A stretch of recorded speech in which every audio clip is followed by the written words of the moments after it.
Brand new modern house na talaga namang senior friendly kasi may elevator. Meron tong lot area na 306 square meters at ang floor area 369 square meters. Facing south yung orientation at napakalapad talaga ng frontage. Ang ganda ng facade.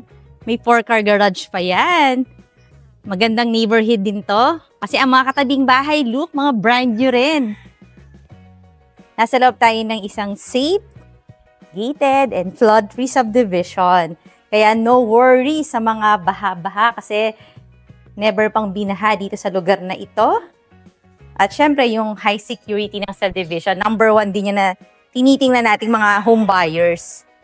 O, diba? Ang laki ng kanyang garage. 4 na sasakyan ang kasya dito. Kahit yung malalaking sasakyan, kasya SUV, van, mataas yung clearance, maganda yung ceiling. CCTV ready na rin to. At meron tong driver's room.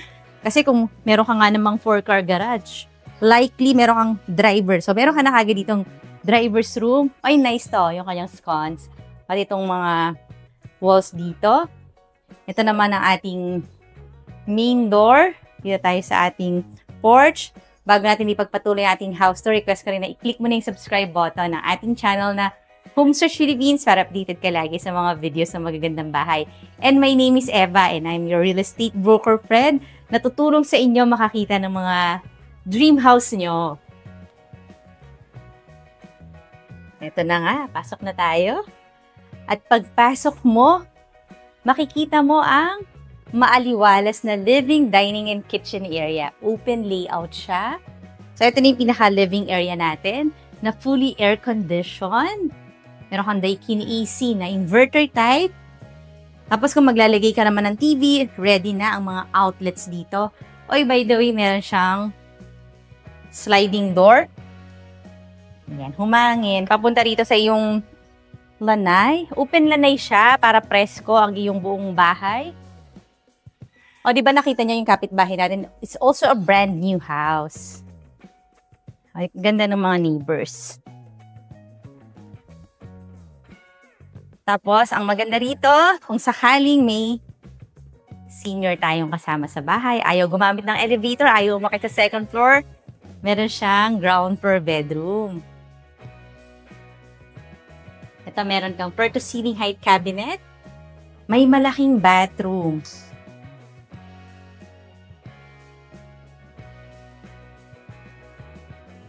Regular size yung kanyang bedroom na may malaking sliding door para meron ka uling open lanay. Pero rin siyang gawing TV area. Kasi ito, may provision ka dito for cable. So, kahit malaking TV kasya dyan. Pero kung bed, dito ka maglalagay ng iyong headboard. At meron kang mga outlet para kung maglalagay ka dito ng mga lamp or mga side table. May security screen, may AC, high ceiling ang ating bedroom. Dito sa dining area, meron tayong drop ceiling dito. Look at this. Ito na yung magandang part ng bahay, yung kanyang elevator. So, talagang future-ready, senior-friendly, 2-story house with an elevator.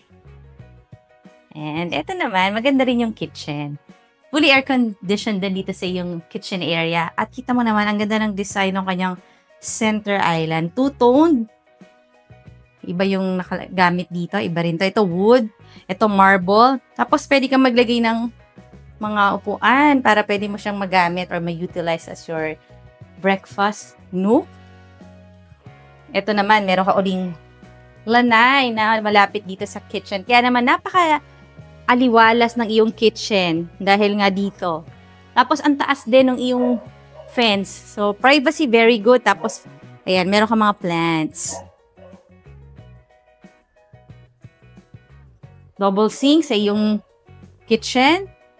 Kung maganda yung iyong kitchen, syempre dapat meron ka isa pang kitchen para kung heavy cooking, magagamit mo to. Malaki-laki rin tong kitchen mo na to. Ito yung iyong pinaka-daily kitchen.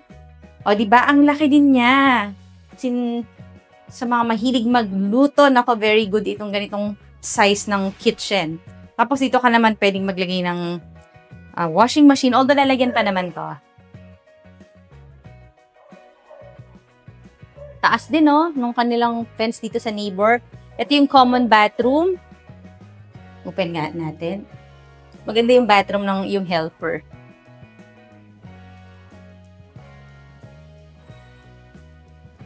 Ayan naman ang kanyang maid's room. Tapos ito, kung galing ka ng market at dadaan ka dito from the car mo. Ayan. Ito yung malaki mong garage. Tapos yung neighbor, ginagawa din, no? So, puro mga bagong bahay ang nandito, ah. Tapos, ang maganda sa bahay na to, meron kang cistern tank. Ito yon, diba? Mas maganda kasi parang ang linis niyang tingnan dahil cistern tank lang siya. Pasok ulit tayo dito sa kitchen.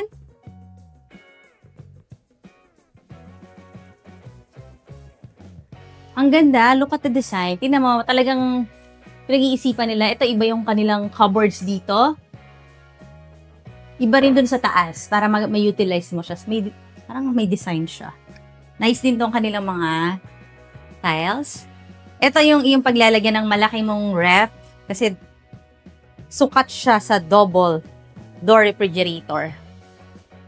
Ito inaayos pa to ha, pero additional storage to dito under the stairs mo.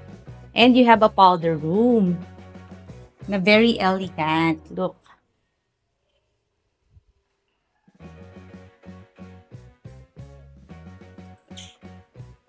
Kaya kung big family, pwedeng-pwede rito. Yung price and details nasa description box below the video or nasa comment section yung ating details. Ito naman ang ating staircase. Ang galing, no? Parang dalawa yung hawakan niya. Meron dito, ito steel. Ito naman wood. So, di ba? Nice. Tempered glass din. Bago natin ipagpatuloy ang ating house request ko na i-click mo na yung subscribe button ng ating channel or check mo to sa ating Facebook page na Home Search PH para makita mo yung pictures niya. At ito na nga. Maganda siyang hagdan. Kat na tayo.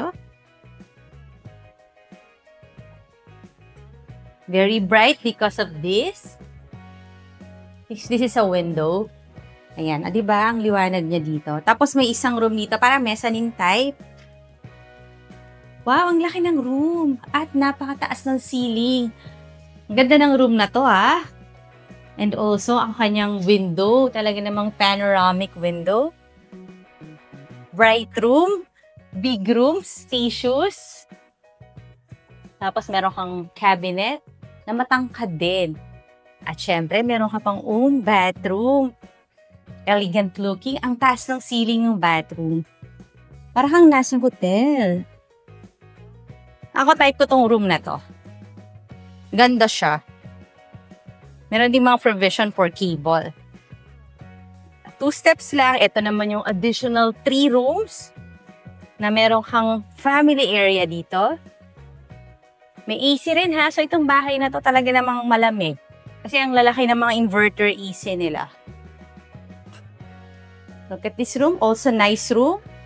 Parang lahat talaga ng room magaganda. Lahat may own bathroom. High ceiling. Lahat may AC.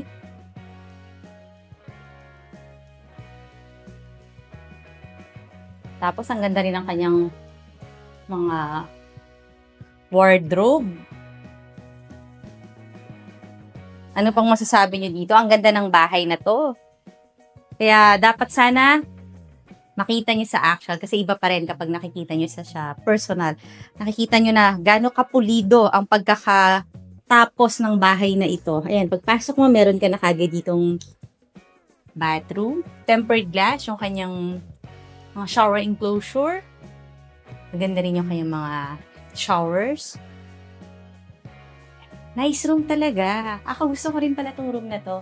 This is a corner room. May AC, tapos panoramic window. May screen.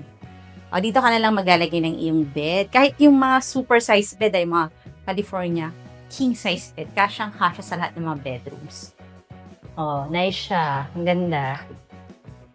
Sa mga viewers natin na mahilig manood ng house tour pero hindi pa nakasubscribe, subscribe kayo. Pero ang maganda sana, matawagan nyo na ako.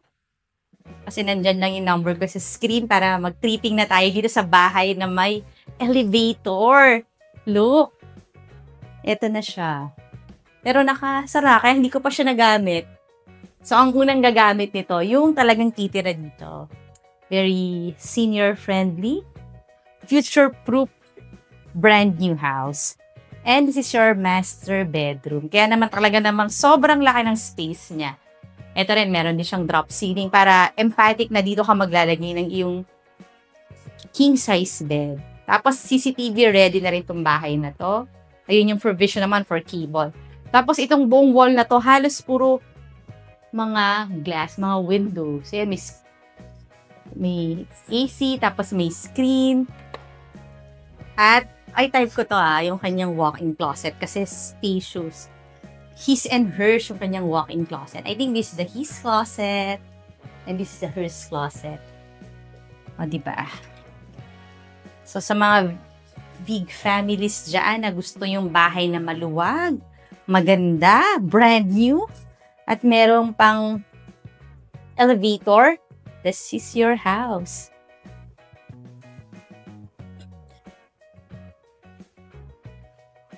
At kung nakasubscribe ka sa ating channel at naka-click yung notification bell, kada may bago tayong videos, ikaw ang unang makakapanood. Kaya naman subscribe na. Ngayon naman request ko na i-click mo na yung ating channel na Home Search Philippines and I will see you on the next video.